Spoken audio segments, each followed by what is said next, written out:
Welcome to the next class of group theory. In the previous lecture, we discussed some important sets. Okay, addition modulo and multiplication modulo and general linear group, dihedral group. इसके अलावा भी कोई किया था unit group. ठीक है, इनको हमने लास्ट लेक्चर में डिटेल्स में डिस्कस किया था. इनके एलिमेंट्स किस टाइप के होंगे, कॉम्पोजिशन कराए तो कैसे होंगे, एलिमेंट्स में आइडेंटिटी को कौन सा एलिमेंट होगा, ये सारे हमने इसमें किए थे. कुछ सेट्स ऐसे हैं जो हमने अभी तक डिस्कस नहीं किए, उनको इस लेक्चर में हम डिस्कस करने वाले हैं. Now we go then we go to the definition of group. ठीक है, और फिर उन सभी को ग्रुप प्रूव करेंगे हम, जो होंगे, और ग्रुप नहीं होंगे तो ये भी प्रूव करेंगे कि ग्रुप नहीं है. ठीक है, तो लास्ट में हमने कौन सा ग्रुप डिस्कस किया था, बिल्कुल लास्ट में जनरल लीनियर ग्रुप. ठीक है, तो उसमें क्या था कि general linear group set of all n cross n matrices. ठीक है, whose determinant is non zero, है ना. इस टाइप का हमने ग्रुप बनाया था जिसको जनरल लीनियर ग्रुप बोला था. ओके, फिर हमने उस पे केस किए थे कि अगर जो फील्ड है वो तुम्हारे पास फाइनाइट हो, इनफाइनाइट हो, तो उनकी कार्डिनलिटी कितनी हो जाएगी सेट की, यानी नंबर ऑफ एलिमेंट कितने हो जाएंगे. ओके, उसी से रिलेटेड एक जो नेक्स्ट ग्रुप जो हम फर्स्ट इस लेक्चर में डिस्कस करने जा रहे हैं, वो है तुम्हारे पास स्केलर लीनियर ग्रुप. ठीक है, क्या नाम है, स्केलर लीनियर ग्रुप. वो जनरल लीनियर ग्रुप था. इसे पहले मैंने बोला था कि जितने भी ग्रुप रहे हैं उनमें कोरस्पोंडिंग जो उनकी कंपोजिशन टेबल बनाने के लिए मैंने बोला था, बना ली. वो हम जो आगे लेक्चर आएंगे ना, बहुत हेल्पफुल हो जाएगी आपके लिए. ठीक है, अगर तुम शुरू के 3-4 लेक्चर में अगर आपको ये हो गया कि ठीक है चल रहा है काम, तो मतलब आगे भी आपको कोई दिक्कत नहीं आएगी. लेकिन अगर शुरू में गड़बड़ हो गई, आपको समझ में नहीं आ रहा ग्रुप कैसे बन रहे हैं, एलिमेंट्स की कॉम्पोजिशन कैसे हो रही है, तो आगे क्या समझोगे आप, आगे बिल्कुल दिक्कत होगी. इंडिविजुअली मुझसे पूछो, आप कैसे भी करो, कोई दिक्कत हो तो मुझसे पूछ लेना है, मैंने शुरू में बोला था आपसे. ठीक है, हाँ जी. स्केलर लीनियर ग्रुप, जब हम ये बोलते हैं कि जनरल लीनियर ग्रुप डिस्कस करते हैं, उनमें अगर जो डिटरमिनेंट है वो अगर हम फिक्स कर दें कितना हो, 1, तो वो जनरल लीनियर ग्रुप है, वो किस में कन्वर्ट हो जाएगा, स्केलर लीनियर ग्रुप में. यानी अगर मैं इसकी डेफिनेशन लिखूं तो ये हो जाएगा तुम्हारे पास set of all n cross n matrices, n cross n matrices whose determinant is 1 over f. ठीक है, f तुम्हारे पास क्या है, एक फील्ड है. ओवर समझते हो, ओवर का मतलब जो मैट्रिक्स की जो एंट्रीज है, एलिमेंट्स हैं, वो कहां से आएंगे, फील्ड से आएंगे. ठीक है, तो आप यहाँ पे फील्ड है वो कुछ भी ले सकते हो, f is equal to R भी ले सकते हो, c भी ले सकते हो, q भी ले सकते हो. ठीक है, z p भी ले सकते हो. z p डिस्कस किया था ना last time. Z P is a field where P is a prime number. ठीक है, ये हम पहले जानते हैं कि जेड पी फील्ड होती है, addition modulo P. Okay, clear है. अब देखो, इसको मैथमेटिकली लिखना तो ऐसे लिखेंगे हम, जनरल लिनियर में जीएल लिख रहे थे ना, यहाँ पे हम जी की जगह क्या लिख देंगे, एस एल एन लिख देंगे, और यहाँ पे जो हम फील्ड कंसीडर करके चल रहे हैं वो लिख देंगे. मैथमेटिकली नोटेशन ये है, डिफाइनिंग फॉर्मूला उसका ये होगा ए आई जे. ठीक है, मैट्रिक्स है कितने क्रॉस कितने की, एन क्रॉस एन की, सच दैट ये ए है तो ए का जो डिटरमिनेंट है वो कितना होना चाहिए, 1 होना चाहिए, और जो एंट्री है वो कहां से आई, एफ से आई. ठीक है, इस डिपेंड अपॉन यू की एफ आप क्या लेके चल रही हो. ओके, तो ये तुम्हारे पास क्या हो जाएगा, स्केलर लीनियर लीनियर ग्रुप हो जाएगा. अब इसमें भी ऐसे ही केस करेंगे हम. सबसे पहले मान के चलते हैं कि जो मैट्रिक्स का ऑर्डर है वो भी 1 है, और जो फील्ड है वो इनफाइनाइट है. हमने सबसे पहले ये मान लिया, केस 1 लेके चले हैं हम, कि जो एफ फील्ड है वो तुम्हारे पास क्या है, इनफाइनाइट है. यानी आप इनमें से कौन कौन सी ले सकते हो, आर ले सकते हो, सी ले सकते हो, क्यू ले सकते हो, ये सारी की सारी क्या होती है, इनफाइनाइट फील्ड. और जब फाइनाइट फील्ड की बात आएगी तो हम किसको चूज करेंगे, जेड पी को चूज करेंगे, जिसके अंदर पी एलिमेंट होते हैं, पहले ही पता है हमें. ओके, तो ये ले लिया. तो इसमें भी दो केस बनेंगे. सबसे पहले मैं एन को क्या मान लेता हूँ, 1 मान लेता हूँ. एन को मैंने क्या कर दिया, फिक्स कर दिया कि एन की वैल्यू 1 है, तो 1 है, तो यहाँ से मैं एस एल यहाँ पे 1 लिखना पड़ेगा, और यहाँ पे फील्ड बोलो आर ले लूं मैं. सबसे पहले सी भी ले सकते हैं, कोई दिक्कत नहीं है, सी भी लेंगे, तो यहाँ पे हो जाएगा ए आई जे. ठीक है, एन क्रॉस एन की जगह 1 क्रॉस 1 यानी इसकी मैट्रिक्स के अंदर सिर्फ कितना एलिमेंट आएगा, 1 एलिमेंट आएगा, इज इक्वल टू ए का डिटरमिनेंट कितना है, 1 है। ठीक है, देखो अगर नॉन जीरो है तो उसको जनरल लीनियर ग्रुप बोलते हैं, लेकिन अगर फिक्स कर दिया कि डिटरमिनेंट इज स्ट्रिक्टली 1 तो उसको हम स्केलर लीनियर ग्रुप बोलते हैं। और जो एंट्री है वो तुम्हारे पास कहाँ से आएगी, रियल नंबर से। तो अब वो मैथमेटिकली तो ये लिख दिया मैंने, वो तुमसे ये पूछ रहा है कि 1 क्रॉस 1 की मैट्रिक्स बनाओ जिसका जो डिटरमिनेंट है वो 1 हो। और 1 क्रॉस 1 की डिटरमिनेंट मैट्रिक्स का डिटरमिनेंट क्या होता है, वो खुद एलिमेंट, चाहे वो नेगेटिव हो चाहे पॉजिटिव हो। ये डिटरमिनेंट का वो है साइन, कहीं यहाँ पे -2 लिख के उसको +2 लिख दो। ये पैरेलल लाइन किसको डिनोट कर रही है, सिर्फ डिटरमिनेंट को। ठीक है, तो अगर -2 आ गया, सिंगलटन -2 लिख लिया मैंने मैट्रिक्स में, तो उसका डिटरमिनेंट कितना होगा, -2। तो ऐसे कितने नंबर आएंगे इसके अंदर, एक ही नंबर आएगा और वो कितना होगा, 1। ठीक है, तो आप यहाँ पे लिखेंगे तो इसके अंदर एक एलिमेंट आएगा, वो सिंगलटन 1 होगा, सिर्फ इसी नंबर का जो डिटरमिनेंट है वो 1 होगा, अदरवाइज जितने भी और आएंगे उनका सभी का क्या हो जाएगा, क्या हो जाएगा, नॉट इक्वल टू 1। ओके, फिर हम ले लेते हैं, देखो जो फील्ड है वो तो हमने रखी इनफाइनाइट, फील्ड तो हमने इनफाइनाइट ही रखी, लेकिन अब की बार जो मैं मैट्रिक्स का ऑर्डर है वो 2 क्रॉस 2 ले लेता हूँ। मतलब मैंने अब की बार लिखा n इज इक्वल टू 2, फिर मैंने सेम s l 2 r लिखना स्टार्ट किया, यहाँ पे हो जाएगा a i j, ठीक है, इज इक्वल टू, और अब की बार कितना है 2 क्रॉस 2, सच दैट जो a का डिटरमिनेंट है वो अब की बार 1 हो और a i j है वो रियल नंबर से आए। ठीक है, अच्छा इसमें रियल की जगह कॉम्प्लेक्स कर दूं तो भी कोई चेंज नहीं आता।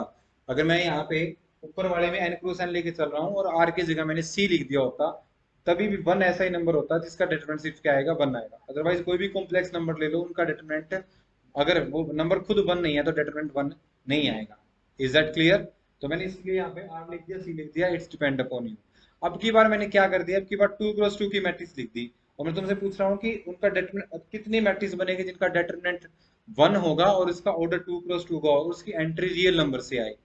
ठीक है, ऐसी कितनी मैट्रिक्स बना सकते हो आप, इनफाइनाइट बना सकते हो। आप क्या करो, बोलो मैंने एक मैट्रिक्स बना ली a इज इक्वल टू, आप क्या करो, इसको 1 और इसको 1 फिक्स कर दो आप, और इसको फिक्स कर दो 0, और यहाँ पे कोई भी आप रियल नंबर लिखते चले जाओ, और रियल नंबर अपने आप में कितने होते हैं, अनकाउंटेबल। ठीक है, जब काउंटेबिलिटी पढ़ते हैं हम उसको बोलते हैं अनकाउंटेबल, लेकिन जिसने नहीं पढ़ी है वो इनफाइनाइट बोल सकता है। ठीक है, तो यहाँ पे पढ़ते हैं तो अनकाउंटेबल होती है, मतलब नेचुरल नंबर से भी ज्यादा नंबर, इंटीजर से भी ज्यादा नंबर, ऐसे यहाँ पे पुट करेंगे हम। तो इसका मैट्रिक्स का डिटरमिनेंट ऑलवेज क्या होगा, 1 होगा, 1, और यहाँ पे 0 इंटू 0 इंटू समथिंग 0। तो यहाँ पे अगर मैं r लिख दूं, r का मतलब कोई भी आप रियल नंबर लिखते चले जाओ, इस मैट्रिक्स का डिटरमिनेंट तो ऑलवेज 1 ही रहेगा। और ऐसी ऐसी बहुत सारी हो सकती है, आप 0 यहाँ पे फिक्स कर दीजिए और यहाँ पे r लिख दीजिए, यहाँ पे -1 और -1 लिख दीजिए, यहाँ पे 0 और यहाँ पे r फिक्स कर दीजिए। ऐसी कितनी मैट्रिक्स बनेगी, इनफाइनाइट मैट्रिक्स बनेगी। तो यहाँ से आप देख सकते हो there is exist infinite matrix. तो इस टाइप की मैट्रिक्स बनेगी जिसका ऑर्डर तुम्हारे पास एक से ज्यादा है, कितना है, 2 है। एक से ज्यादा में बोले कि कुछ बच्चा बोलेगा सर 3 का केस डिस्कस करें, 3 में भी कितनी बनेगी, इनफाइनाइट, 3 में भी इनफाइनाइट बनेगी, सेम एज इट इज। तो अगर मैं ऐसे बोल दूं, फिर मैं 2 या एक बार 2 लिख दूं यहाँ पे, और यहाँ पे मैं लिख दिया r, जिसका जो कार्डिनलिटी है वो कितनी बनेगी, इनफाइनाइट। मतलब कितनी मैट्रिक्स होगी जिनका ऑर्डर कितना होगा, 2 cross 2, so whose determinant is 1। There exists infinite matrix of such type। Is that clear? और फिर मैं ऐसे बोल दूं कि जो n है वो ग्रेटर देन इक्वल टू 2 है, तो s l n over the field f इसी क्वांटिटी ऑलवेज इंफिनिटी होगी, हमेशा इंफिनिटी होगी। तो बच्चा बोलेगा 3 क्रॉस 3, उसके भी आप डायगोनल एंट्रीज फिक्स कर दीजिए 1 1, ऊपर वाली एंट्रीज की इतनी भी ले लीजिए। मान लो मैंने ये बोल दिया कि एक मैट्रिक्स ले ली मैंने, यहाँ पे कितने क्रॉस कितने की लेगी, 3 क्रॉस 3 की। ठीक है, किसी को नहीं समझ में आया 2 क्रॉस 2, आप क्या करो, ये 1 1 1, ये नीचे वाली एंट्री है ना, ये तो फिक्स कर दो 0। ठीक है, अब ये वाली एंट्री, ये वाली entry, it's depend upon you, आप कोई भी रियल नंबर पुट करते चले जाइए, इस मैट्रिक्स का डिटरमिनेंट तो 1 नहीं आएगा, क्योंकि हमारे पास रिजल्ट होता है लिनियर अलजेब्रा में कि अपर ट्रायंगुलर मैट्रिक्स है। ठीक है, ये अपर ट्रायंगुलर मैट्रिक्स है क्योंकि लोअर जो एलिमेंट है हमने डायगोनल से वो 0 फिक्स कर दिए, उसका डिटरमिनेंट जस्ट उसके डायगोनल एलिमेंट्स की मल्टीप्लाई होती है। डायगोनल एलिमेंट्स तीनों 1 1 फिक्स कर रखे हैं, तो इसका डिटरमिनेंट ऑलवेज क्या आएगा, 1 आएगा। It's determinant does not depend upon the upper entries. तो यहाँ पे कोई भी रियल नंबर लिखते चले जाओ, यहाँ पे तो चेंज करते रहो, ना लिखो 0, कुछ भी लिखते रहो, तो कितनी मैट्रिक्स बनेगी, इनफाइनाइट। आप इन जीरोज को ऊपर भी फिक्स कर सकते थे, उसको लोअर ट्रायंगुलर मैट्रिक्स बना सकते थे, उस मैट्रिक्स का डिटरमिनेंट ऑलवेज कितना रहेगा, 1 रहेगा। तो अगर मैं यहाँ पे इस रिजल्ट को कंबाइन करूं, तो अगर n greater than equal to 2 है, तो इस टाइप की जो सेट बनेंगे उसकी कार्डिनलिटी कितनी होगी, इनफाइनाइट होगी। ठीक है। दूसरा केस हम ये लेके चल सकते हैं कि जो फील्ड है वो तुम्हारे पास क्या हो, फाइनाइट फील्ड। और जब फाइनाइट फील्ड होती है तो हम कौन सी फील्ड लेके चलते हैं, जेड पी। कहीं भी ग्रुप थ्योरी में, कहीं भी ग्रुप थ्योरी में फाइनाइट फील्ड की बात होगी तो हम हमेशा किसका जिक्र करेंगे, जेड पी का। कहीं भी पूरे रियल में, सॉरी ग्रुप में, रिंग में, कहीं भी अगर वो ये बोल दे कि फाइनाइट फील्ड, दैट इंप्लाइज कि वो जेड पी की बात कर रहा है। ठीक है। और हम जब फील्ड थ्योरी पढ़ेंगे तो फाइनाइट फील्ड को कंस्ट्रक्ट करना भी सीखेंगे। ठीक है। यहाँ पे हम ले लेते हैं कि जो फील्ड है एफ, उसको फाइनाइट ले लेते हैं। फाइनाइट ले लिया हमने, तो यहाँ पे जो एफ है वो हमने ले लिया Z P, addition modulo P. तो यहाँ पे भी दो केस चलेंगे। उन केस को हम ये लिख सकते हैं कि सबसे पहले मैं 1x1 की मैट्रिक्स लूं, और फिर मैं ज्यादा 2x2 की, 3x3 की, and up to Son n×n की मैट्रिक्स लूं, तो क्या आंसर आएगा। ठीक है।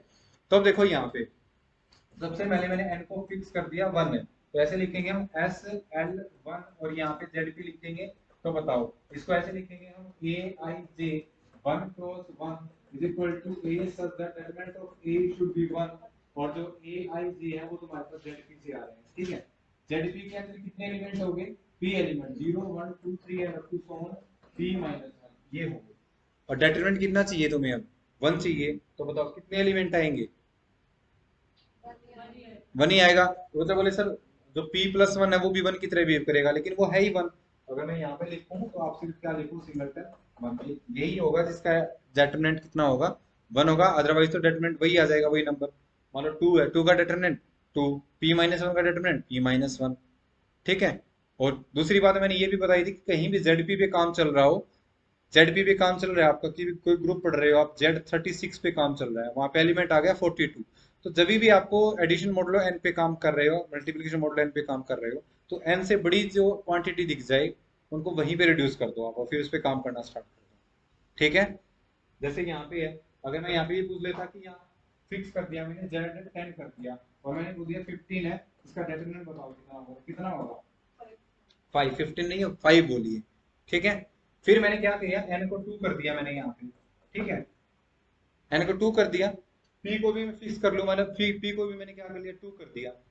ठीक है। Z2 p प्राइम नंबर है ना, तो सबसे पहले मैंने 2 ले लिया, 3 ले लिया, 4 ले लिया, 5 ले लिया, 4 नहीं ले सकते, 5 ले लिया, 7 ले लिया, 11 ले लिया, कुछ भी ले सकते हैं। एक सिंपल एग्जांपल, ये हमने पहले भी करवाया था जब जनरल लीनियर ग्रुप किया था मैंने।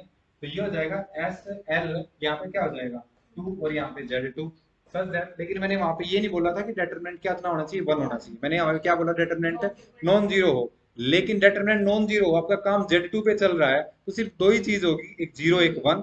आप जीरो ले नहीं सकते कि डिटरमिनेंट नॉन जीरो की बात हो रही है, डिटरमिनेंट जो नॉन जीरो, तो डिटरमिनेंट कितना आएगा, तो वो जनरल लीनियर ग्रुप किस में चेंज हो जाएगा, स्केलर लीनियर ग्रुप में। आगे समझ। तो इसको लिखेंगे ऐसे ए आई जे। ठीक है। ऑर्डर कितना हो जाएगा 2x2, इसको मैंने ए बोल दिया। जो ए का डिटरमिनेंट है वो नॉन जीरो नहीं, कितना है 1 है। ठीक है। और जो ए आई जे है वो कितने, कहां से आ रही है, Z2 लिख भी दिया मैंने, Z2 किसके इक्वल है। ठीक है। तो कितनी मैट्रिक्स बनी थी, याद है किसी को, 6 मैट्रिक्स बनी थी। वही 6 यहाँ पे बनेगी। कोई बच्चा बोलेगा सर वही 6 क्यों बनेगी, डेटरमिनेंट सभी का उन 6 का 1 ही तो था, 0 हो नहीं सकता, 2 हो नहीं सकता, क्योंकि Z2 पे काम है। 3 हो सकता है, लेकिन वो 3 किसकी तरह बिहेव करेगा, 1 की तरह। ठीक है। तो वो 6 की 6 मैट्रिक्स यहाँ पे लिख दीजिए आप सारी की सारी। ठीक है। 1 चला जाएगा आपके पास। ठीक है। जैसे ये लिख दी मैंने 1 1 1, ठीक है, 0 1, ये लिख दी। दूसरी लिख दी मैंने 0 1 1 1, ये लिख दी। ठीक है। 6 मैट्रिक्स लिखी थी ना, इन सभी मैट्रिक्स का डिटरमिनेंट कितना है, 1 है। ओके। अब देखो फाइनाइट आई है ना, मैंने यहाँ पे 2 लिखा है, यहाँ पे 2 लिखा है, फाइनाइट आई है। मैं यहाँ पे 3 लिखता तब भी फाइनाइट है, 5 लिखता तब भी फाइनाइट, 7 लिखता तब भी फाइनाइट। तो जब मैंने ये बोला था कि अगर डिटरमिनेंट नॉन जीरो हो, तो मैंने ये बताया था कि जो G L N over Z P बोला था ना, यहाँ पे पी, इसकी कार्डिनलिटी बताई थी मैंने, क्या होगी p की पावर m माइनस p की power n minus 1 into p की पावर n माइनस टी की power n minus one, to solve T की पावर n माइनस वन, ये आएगा ना।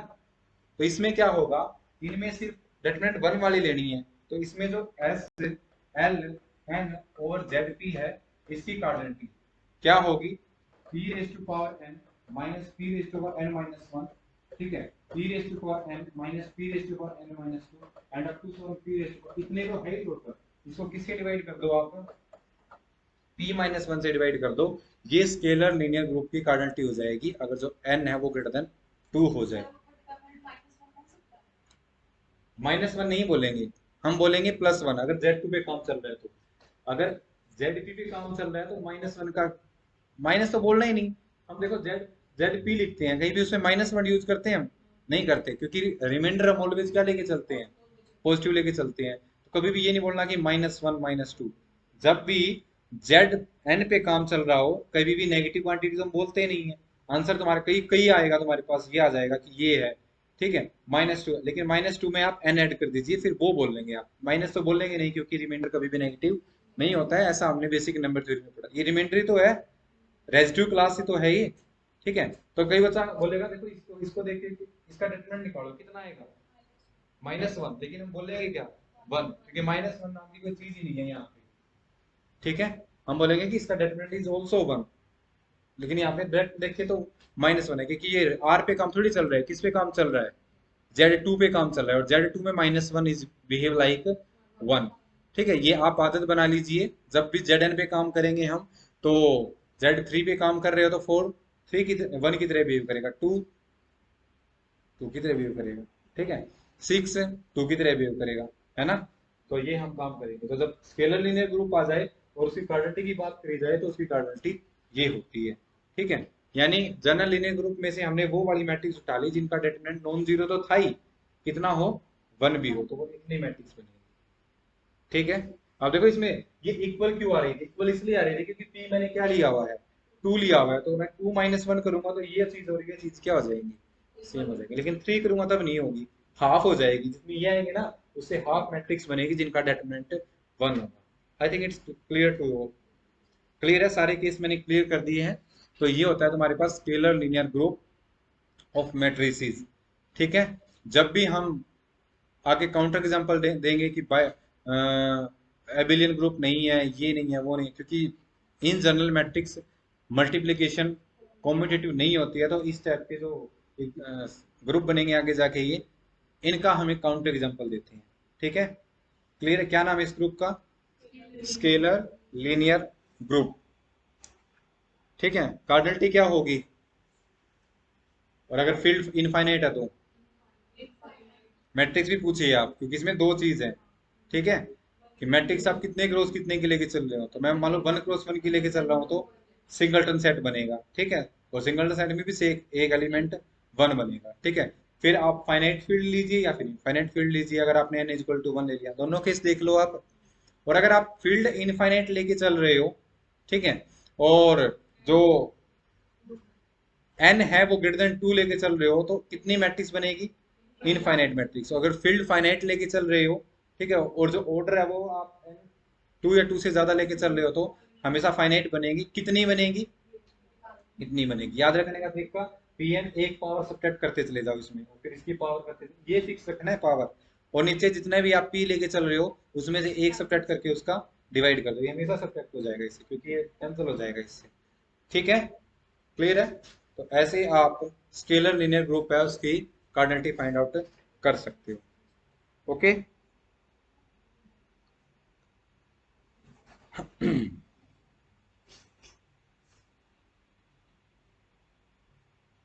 अब जैसे हमने एडिशन मॉडुलो ग्रुप पढ़ा था, वैसे ही मल्टीप्लिकेशन मॉडुलो ग्रुप भी पढ़ा था, ऐड करने की जगह हम क्या कर देंगे, मल्टीप्लिकेशन, ठीक है। इसी तरह मैंने लास्ट टाइम भी आपको बताया था कि ये चीज किसको डिनोट कर रही है, ठीक है, जैसे मैंने ये लिख दिया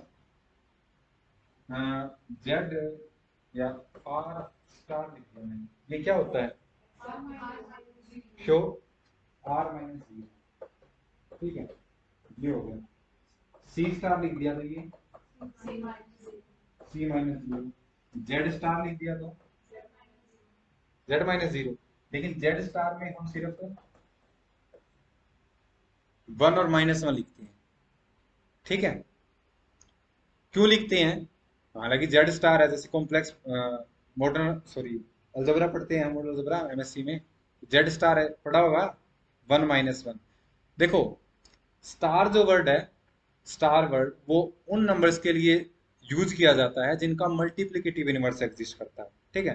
तो देखो मल्टीप्लिकेटिव इनवर्स से क्या मतलब है कि मैं एक नंबर है, एक उसको किसके साथ मल्टीप्लाई कराऊं कि वन आ जाए, ठीक है। तो अगर ऐसा है तो वन है उसको मल्टीप्लिकेटिव आइडेंटिटी बोला जाता है, जो हम ग्रुप थ्योरी में पढ़ेंगे, ओके।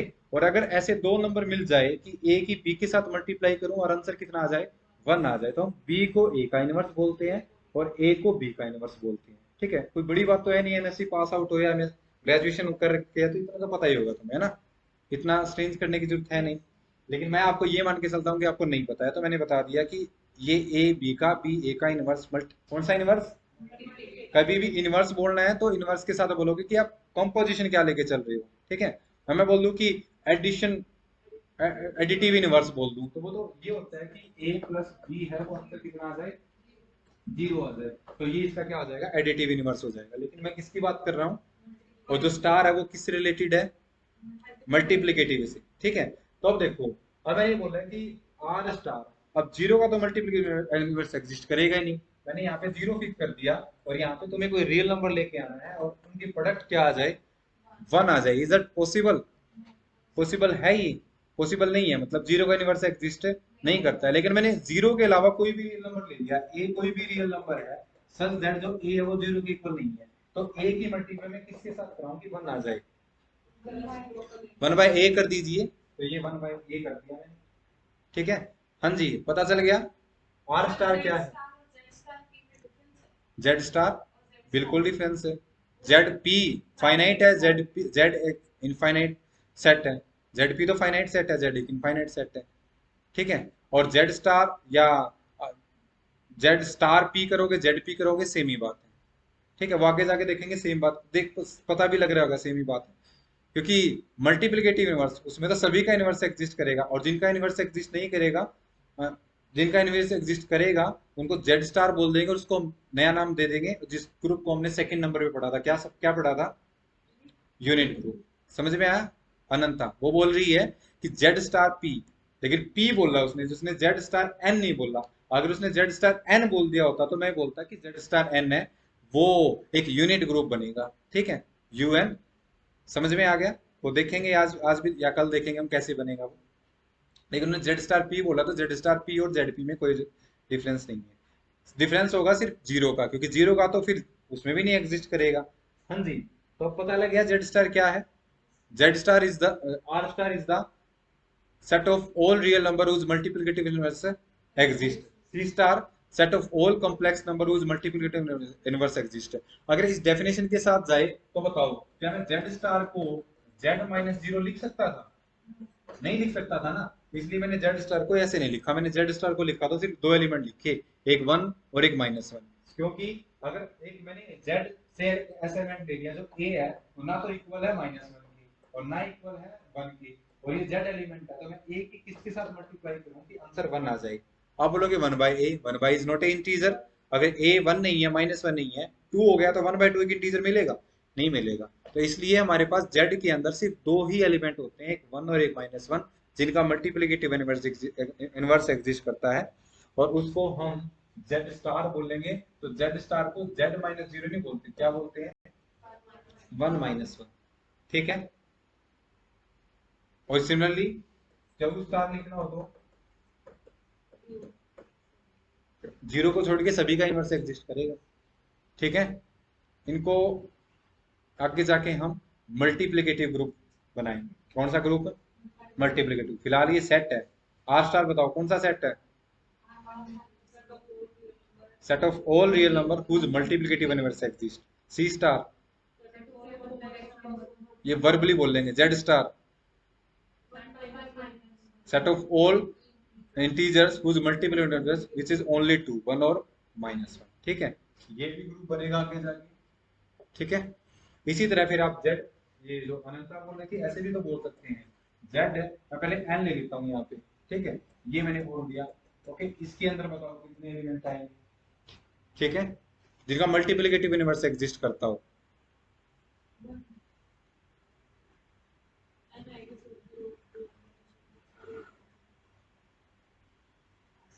बता सकते हो कितने आएंगे? 5n। वैसे तो मैंने भी बताया है कि जेड एन स्टार है, अभी मैं बताना जेड एन स्टार है क्या बन जाएगा, यूनिट ग्रुप यू एन बन जाएगा। और यू एन निकालने के तरीके तो मैंने बताए थे, कैसे निकालते हैं यू एन, रितेश। 5 तो नंबर ऑफ एलिमेंट हो गए, लिस्ट में लिस्ट बनानी है ना, या तो मैंने नंबर थोड़े ये थोड़े पूछा कितने नंबर आएंगे, मैंने पूछा इसमें कौन से नंबर आएंगे। मान लो एन को फिक्स कर लेता हूँ मैं, एन को मैंने 11 कर दिया, फिर यूएन बोल दिया आपने, ठीक है, तो उन्हीं का मल्टीप्लिकेटिव इनवर्स एग्जिस्ट करेगा जिसका एन के साथ जीसीडी कितना हो, 1। ठीक है, तो मान लो एन को मैंने 12 कर दिया, तो बताओ कौन कौन से एलिमेंट आएंगे, 1 आएगा, 0 आएगा इसके अंदर, 0 का तो कभी एग्जिस्ट नहीं करता, चाहे आप R C Z P Z N कुछ भी ले लो, नहीं करेगा ना। 0 को किसके साथ मल्टीप्लाई कराऊं कि 1 आ जाए, ठीक है, बस 4 आएंगे, तो इसको हम क्या बोलते हैं, यूनिट। ठीक है, समझ आ गया, ओके। हाँ जी, फिर मैं इस एन को पी ले लूं, तो एन को मैंने पी ले लिया और जेड पी स्टार पूछूं आपसे तो क्या आएगा।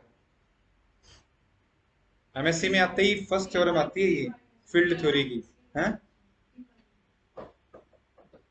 यही तो आएगा, जैसे रियल के 0 को छोड़ के सभी के साथ, जब सभी का मल्टीप्लिकेटिव यूनिवर्स एग्जिस्ट करेगा, ठीक है, तो ये आ जाएगा जेड पी स्टार। ये ध्यान रखें, कई बच्चे ना ये लिख देते हैं Z N star is equal to Z N minus 0, ये गलत है।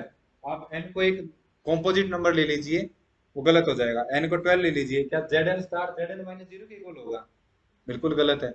लेकिन अगर एन को आप पी ले लोगे तो जेड पी स्टार है वो जेड पी माइनस 0 के इक्वल, ठीक है, क्लियर है। इनको बोलते हैं मल्टीप्लिकेटिव ग्रुप्स बोलते हैं, ओके। क्या क्या पढ़ा है अभी तक हमने, फर्स्ट स्केलर लीनियर ग्रुप, जो जनरल लीनियर ग्रुप का ही एक पार्टिकुलर केस है, जिनमें हम जो डिटरमिनेंट है उसको स्ट्रिक्टली 1 कर देते हैं तो वो स्केलर लीनियर ग्रुप बन जाता है, ओके।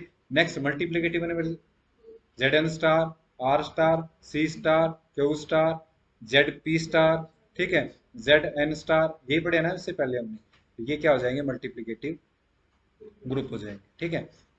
अब चलते हैं नेक्स्ट पे, जो ग्रुप या मॉडर्न अलजेब्रा में मोस्ट इंपोर्टेंट ग्रुप माना जाता है, ठीक है, इस पे तो रिसर्च भी चल रही है, जिसको हम बोलते हैं क्या, सिमेट्रिक ग्रुप, सुना है ना, वो पढ़ेंगे अब।